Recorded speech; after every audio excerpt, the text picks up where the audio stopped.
आज हम पहुंचे हैं नांगल चौधरी विधानसभा में। आप सभी को जैसे पता ही है कि हरियाणा के अंदर विधानसभा चुनाव का बिगुल बज चुका है।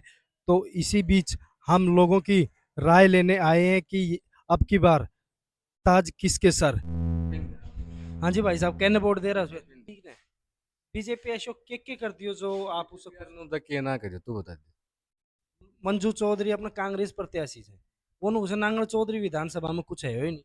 मंजू चौधरी तो ये भाई है बता है बाकी काम कौन को देगा बेसिंग कोई काम कोई जातिवाद को नहीं।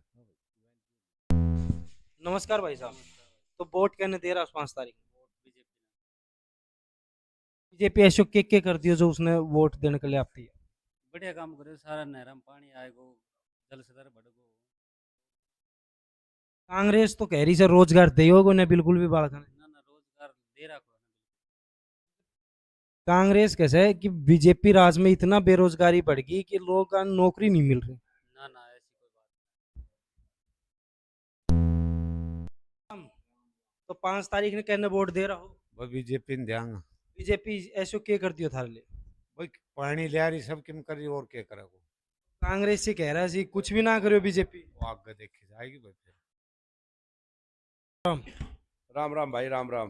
कहने वोट दे रहा सबकी बात। भाई सबसे पहले तो आपको गोद गांव की पावन धरती पे पहुंचने पे बहुत बहुत हार्दिक अभिनंदन और स्वागत। वोट देंगे बीजेपी ने। बीजेपी ने ऐसो के कर दियो। भाई बीजेपी ने सारा बड़ा बुजुर्गा ने पेंशन दे रही है और कर्मचारियों ने टेम पर तनख्वाह दे रही है। और कांग्रेस सरकार ये कहती है भाई हम आपको लेडीजों को 2,000 रुपया देंगे पर महीने। लेकिन मैं ये कहना चाहता हूं कांग्रेस सरकार नहीं, राहुल गांधी को जो लोकसभा में कहा था उन्होंने कि हम आपको खटाखट खटाखट 8500 रुपया देंगे। लेकिन मैं उनको ये पूछना चाहता हूँ राहुल गांधी को ही और सोनिया को कि आपने हिमाचल में और कर्नाटक में कर्मचारियों की 3-3 महीने से तनख्वाह तक नहीं मिली है। तो थारे गांव से विनोद भील जी, वो तो कांग्रेस ने समर्थन कर चुके हैं, उनको कितनों के असर होगा। देखो I don't like this Vinod Bhil. मैं तो ये कहना चाहता हूं वो हमारा चाचा है लेकिन वो कांग्रेस सरकार में है, कांग्रेस में है। जब उनको टिकट नहीं मिली, अगर उनको टिकट मिलती तो पूरा गांव उनको वोट देता।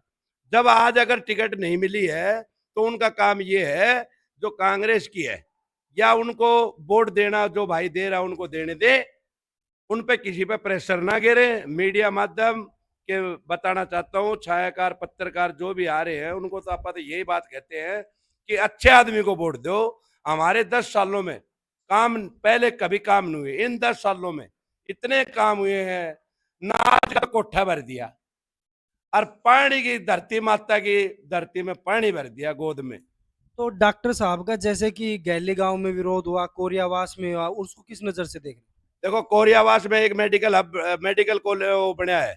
जो हम जब जाते थे जयपुर जाते थे, रेवाड़ी जाते थे, गुड़गांव जाते थे, दिल्ली जाते थे, तो हमारा मरीज दिल्ली में पहुंचते पहुंचते और जयपुर पहुंचते पहुंचते मर जाता था।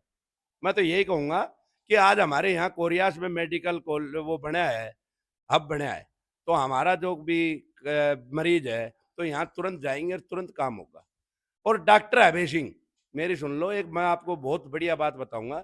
डॉक्टर अभय सिंह का जैसा एक रघु यादव हमारा नेता हुआ करता हिरवाल क्षेत्र का, उन्होंने जो भी जल की, मेडिकल की जो भी सुविधा करने का वादा किया, लेकिन उसको एक बार ही अहिरवाल ने पहुंचा के भेज दिया।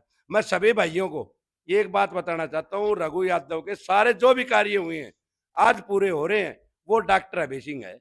लेकिन वोट डालने से पहले अपनी छाती पे बाई और दिल पे हाथ रख के कसम खाए डॉक्टर साहब ने काम नहीं किया है तो उसको वोट देने का अधिकार नहीं है। मैं इसलिए कसम खाता हूँ वोट आप उस आदमी को दो जो आपका कार्यकर्ता सही काम नहीं कर रहा हो।